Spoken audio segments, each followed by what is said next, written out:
Bismillahirrahmanirrahim. Assalamualaikum warahmatullahi wabarakatuh. Apa kabarnya semuanya? Alhamdulillah sehat semua, luar biasa. Nah, teman-teman, di sini saya akan menyampaikan tentang deteksi dini penyimpangan tumbuh kembang anak dan stunting. Tapi sebelum kita melanjutkan, izinkan saya memperkenalkan diri dulu. Nama saya adalah Wening Widayanti. Saya bekerja di TK Abas Sabranglor. Saya sebagai kepala sekolah. Dan alamat saya di Bulurejo, Sabranglor, Trujok, Klaten. Ini nomor HP saya ada di sini. Mungkin kalau ada yang ingin sharing atau ingin tanya sesuatu, boleh lewat HP saya, ya. Untuk mengawali kegiatan kita, ada baiknya kita ice break dulu yuk, biar kita badan kita agak seger. Sekarang kita ice break dulu ya. 6 tahun pertama merupakan masa yang kritis dalam tahapan pertumbuh kembang seorang anak. Dalam periode ini terjadi pertambahan ukuran fisik yang struktur tubuh serta bertambahnya kematangannya, fungsi tubuh yang lebih kompleks. Itu 6 tahun pertama, masa-masa kritis. Pemenuhan kebutuhan dasar perlu diberikan sejak janin berada dalam rahim ibu. Hal ini disebabkan oleh faktor bahwa 10 hari pertama kehidupan memegang peran yang sangat penting dalam kehidupan awal individu. Terus pengabdian terhadap pemenuhan kebutuhan 100 hari pertama itu dapat berdampak stunting loh. Itu kita harus hati-hati sekali itu.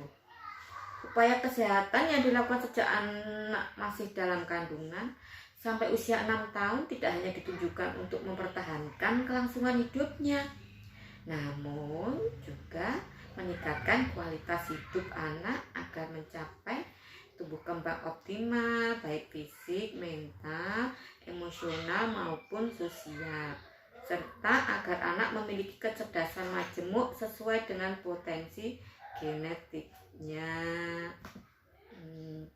Pembiasaan tumbuh kembang anak secara komprehensif dan berkualitas diselenggarakan melalui kegiatan stimulasi, deteksi, dan intervensi dini penyimpangan tumbuh kembang anak itu.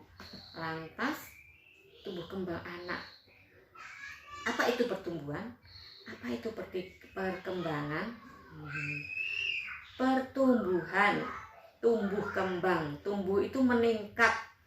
Berarti peningkatan ukuran tubuh, berat badan, tinggi badan, lingkar kepala, itu namanya pertumbuhan.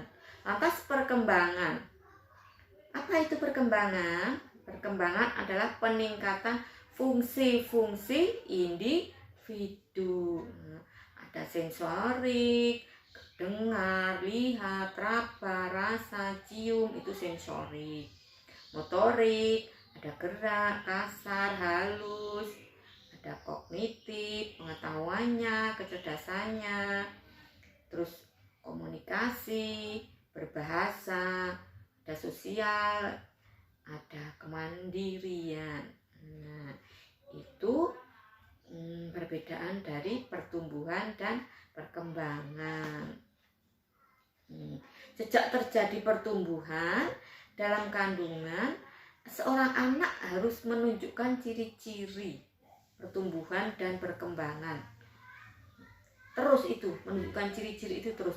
Misalnya usia berapa bulan itu sudah kelihatan, oh sudah bisa menendang, oh sudah bisa, itu adalah salah satu ciri-cirinya. Ciri-ciri dari pada masa dalam kandungan. Sekarang, apa pengertian deteksi dini tumbuh kembang anak? Monggo, siapa yang mau berpendapat? Mungkin ada.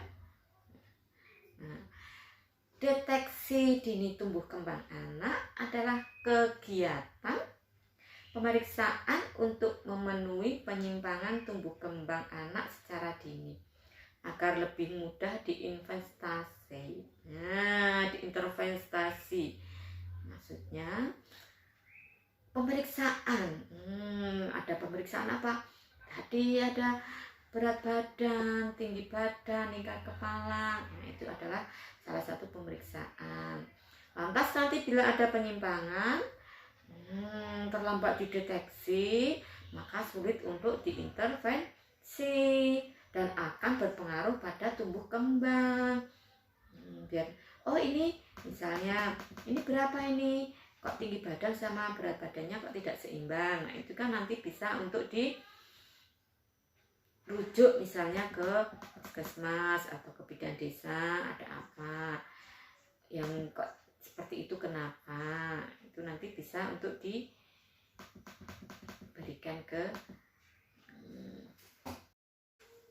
Lantas hal-hal penting dalam pemantauan pertumbuhan apa? 1. Cara memasang timbangan. Itu cara memasang timbangan itu harus diperhatikan. Cara mengukur tinggi badan dan lingkar kepala. Cara menghitung umur. Cara menandai berat badan, tinggi badan, lingkar kepala, dan menarik garis pertumbuhan dalam grafik. Nah, cara menilai status pertumbuhan anak. Sekarang kita bicara stunting. Apa itu stunting? Stunting itu adalah pendek. Pendek berarti kondisi di mana balita memiliki panjang atau tinggi badan yang kurang jika dibandingkan dengan anak seumurannya. Terus kondisi ini diukur dengan panjang atau tinggi badan yang lebih dari -2 standar deviasi median standar pertumbuhan anak dari WHO. Itu namanya stunting. Lantas apa pencegahannya stunting? Pencegahan stunting pada anak sejak masa kehamilan hingga anak berusia 2 tahun.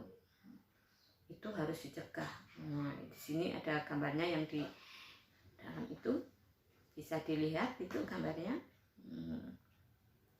Caranya misalnya, cara-cara pencegahannya misalnya dengan memenuhi kebutuhan gizi sejak hamil, hindari paparan asap rokok, rutin melakukan pemeriksaan kandungan ke dokter atau bidan, beri ASI eksklusif, dampingi ASI eksklusif dengan MPASI sehat, terus memantau tumbuh kembang anak.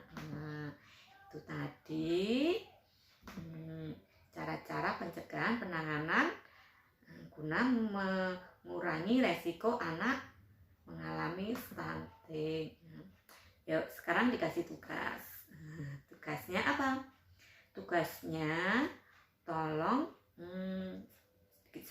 ya, mungkin ada yang mau menyimpulkan. Monggo silahkan sharing kesimpulan dari paparan-paparan tadi. Baik. Ya. Baik teman-teman, sebelum saya mengakhiri dari kegiatan kali ini, mungkin ada yang mau bertanya lagi? Nah, oke. Kalau tidak ada, baik. Saya tutup kegiatan hari ini. Semoga bermanfaat dan mohon maaf bila ada salah kata. Assalamualaikum warahmatullahi wabarakatuh.